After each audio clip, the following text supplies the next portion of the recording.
Hi friends, అందరికీ నమస్కారం. Welcome back to our channel. ముఖ్యమంత్రి నారా చంద్రబాబు నాయుడు గారు ఏపీ రాష్ట్రంలో ఉన్నటువంటి వాలంటీర్ల వ్యవస్థ మీద మరొక కీలకమైన నిర్ణయం అయితే తీసుకోబోతున్నారు. సో ఇప్పటికే మనకు దాదాపుగా చూసుకుంటే 2-3 నెలల నుంచి ఈ వాలంటీర్ల వ్యవస్థను కూటమి ప్రభుత్వం వచ్చాక పక్కన పెట్టడం అయితే జరిగింది.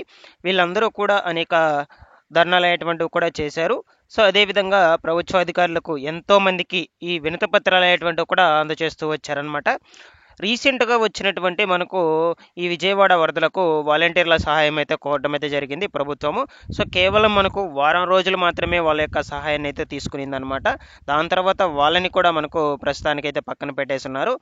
ఇక వీళ్ళందరి మీద కూడా రీసెంట్గా మనకు ఈ యొక్క క్యాబినెట్ సమావేశాలు అయితే జరిగాయి అనమాట. దాంట్లో చూసుకుంటే ముఖ్యమంత్రి నారా చంద్రబాబు నాయుడు గారు ఈ వాలంటీర్ల వ్యవస్థ యొక్క పదవీ కాలం అనేటువంటిది అయిపోయినా కూడా వాళ్ళందరినీ కూడా కొనసాగిస్తూ వాళ్ళకి జీతాలు అనేటువంటివి ఇస్తున్నారు అన్నట్లుగా అయితే తెలియజేస్తూ వచ్చారనమాట.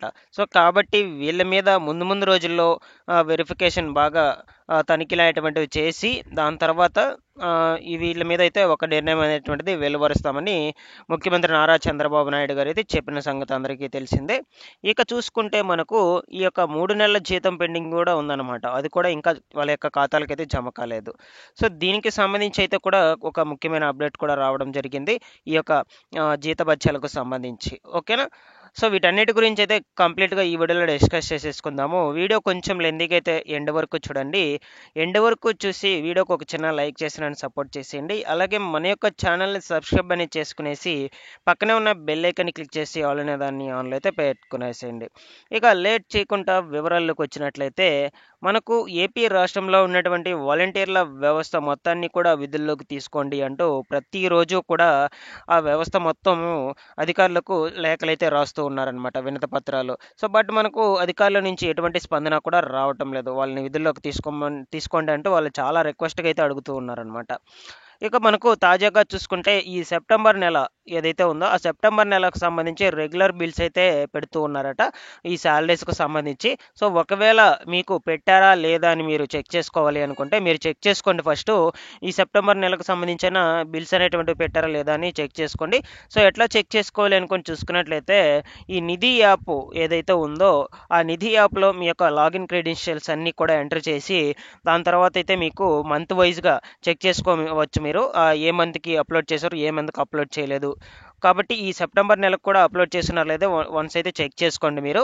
ఒకవేళ అప్లోడ్ చేసుంటే ఈ శాలరీ బిల్స్ అనేటువంటి వాటిని ఇబ్బంది లేదు. ఒకవేళ చేయకుండా ఉన్నట్లయితే ప్రతి ఒక్కరు కూడా ఆ శాలరీ బిల్స్ అనేటువంటి వాటిని అయితే అప్డేట్ చేయించుకోండి అనమాట. ఓకేనా, ప్రతి ఒక్కరు కూడా. సో శాలరీస్ మనకు విడుదల చేసినప్పటికీ తర్వాత సంగతి. ముందుగా అయితే మీ శాలరీ బిల్స్ పెట్టుకుంటేనే కదా ఒకవేళ దాని తర్వాత సడన్గా మీకు జీతాలు అనేటువంటి విడుదల చేసినట్లయితే అప్పుడు మీరు దీనివల్ల అయితే ఇబ్బంది పడకూడదు. సో అప్పుడు మీరు ఇబ్బంది పడతారు కదా, ఈ శాలరీ బిల్స్ అప్పుడు అప్డేట్ చేసుకోలేదు, ఇప్పుడు మాకు ఇవ్వడం లేదు అని మీరైతే ఇబ్బంది పడతారు. సో ప్రతి ఒక్కరు కూడా ఆ శాలరీ బిల్స్ అనేటువంటివి అయితే కంపల్సరీగా అయితే ప్రతి మంత్ కూడా అప్డేట్ చేస్తున్నారా లేదైతే చెక్ చేసుకొని ఆ తర్వాత అయితే మీరు రెడీగా అయితే ఉండండి. శాలరీస్ అనేటువంటివి అయితే మనకు ఒకవేళ విడుదల చేసినట్లయితే వెంటనే అయితే మీ ఖాతాలకు జమ అయిపోతాయి అన్నమాట. ఓకేనా. ఆ నిధి పోర్టల్ యాప్ లింక్ అనేటువంటిది నేను డిస్క్రిప్షన్లో అయితే పెడతాను, మీరందరూ కూడా చెక్ చేసుకోండి. లేదంటే మీ మొబైల్ ఫోన్స్లో ప్లేస్టోర్లోకి వెళ్ళి ఆ యాప్ అనేటువంటి దాన్ని అయితే డౌన్లోడ్ చేసుకొని ఆ లాగిన్ క్రెడెన్షియల్స్ అన్నీ కూడా ఎంటర్ చేసి లాగిన్ అయ్యి మీరు అట్లా కూడా చెక్ చేసుకోవచ్చు అనమాట. ఓకేనా. సో ఈ విధంగా మనకు శాలరీ బిల్స్కు సంబంధించి లేటెస్ట్గా ఈ అప్డేట్ అనేటువంటిది రావడం జరిగింది. ఇక వీళ్ళ యొక్క విధులు, ఆ విధులకు సంబంధించి చూసుకుంటే మనకు ఈ నెలాఖరు లోపల ముఖ్యమంత్రి నారా చంద్రబాబు నాయుడు గారు వీళ్ళందరి మీద ఒక కీలకమైన నిర్ణయం తీసుకుంటామని చెప్పారనమాట. అసలు వాళ్ళని విధుల్లోకి తీసుకునేదా లేదా, ఒకవేళ విధుల్లోకి తీసుకుంటే వాళ్ళ యొక్క విధులైనటువంటి వాటన్ని కూడా మార్చేసేది, అంటే వాళ్ళ యొక్క ఎడ్యుకేషన్కు ఈ విధులకు సంబంధించి మనకు ముఖ్యమంత్రి నారా చంద్రబాబు నాయుడు గారు ఈ నెలాఖరు లోపల చెప్తామని చెప్పారు. బట్ ఇంకా కూడా చెప్పలేదు, ప్రభుత్వం నుంచి ఎటువంటి సమాచారం కూడా రాలేదు ఇంకా. అయితే మనకు ఈ విధులకు తీసుకున్నట్లయితే ఒకవేళ 2 విధాలుగా అయితే తీసుకునే అవకాశాలు ఉండొచ్చు అని చెప్పారనమాట. ఆ విధులు ఎవరైతే ప్రస్తుతానికి రాజీనామా చేయనటువంటి వాళ్ళు ఎవరైతే ఉన్నారో వాళ్ళలో వాళ్ళ యొక్క క్వాలిఫికేషన్ బట్టి గుర్తించి ఎవరెవరికి హై క్వాలిఫికేషన్ అనేటువంటిది ఉందో ఆ క్వాలిఫికేషన్కు తగినట్లుగా వాళ్ళకి ఈ విధులు అనేటువంటి కొత్త కొత్తగా అప్పచెప్పబోతున్నారనమాట. అంటే కొత్త జాబ్‌లోకి వాళ్ళు ఎంటర్ అవుతున్నట్టు. దానికి సెపరేట్‌గా కూడా స్కిల్ కోర్సులు అనేటువంటి వాటన్నిటిని కూడా వాళ్ళందరికీ నేర్పించి, ట్రైనింగ్ ఇప్పించి, ఆ తరువాత వాళ్ళకి జాబ్ అనేటువంటిదైతే ఇస్తాము అంటూ చెప్పారనమాట. ఒకవేళ విధుల్లోకి తీసుకున్నట్లయితే. అది కూడా రాజీనామా చేయనటువంటి వాళ్ళని. ఇక రాజీనామా చేసినటువంటి వాళ్ళని పరిస్థితి ఏమిటి అని చూసుకున్నట్టయితే, వాళ్ళ సంగతైతే మనకైతే ప్రస్తుతానికైతే ప్రభుత్వం నుంచి ఏమీ రాలేదు సమాచారము. సో, ఇక ముందు ముందు రోజుల్లో వీళ్ళందరూ కూడా ఆందోళనకి దిగారంటే ప్రభుత్వం నిర్ణయాలనేటువంటివి మార్చుకునే అవకాశం కూడా ఉండొచ్చు. కాబట్టి ఈ వాలంటీర్‌లో రాజీనామా చేసినటువంటి వాలంటీర్‌లకు సంబంధించి కూడా ముందు ముందు రోజుల్లో ఎటువంటి ఇన్ఫర్మేషన్ వచ్చినా కూడా మీకందరికీ తెలియజేస్తాను. వెంటనే అప్డేట్ చేస్తాననమాట. ప్రతి ఒక్కరు కూడా వాలంటీర్‌లు ఎవరైతే వీడియోని చూస్తున్నారో అందరూ కూడా వీడియోకి ఒక చిన్న లైక్ చేసి ఇన్ఫర్మేషన్ అందరికీ కూడా షేర్ చేసేయండి దయచేసి.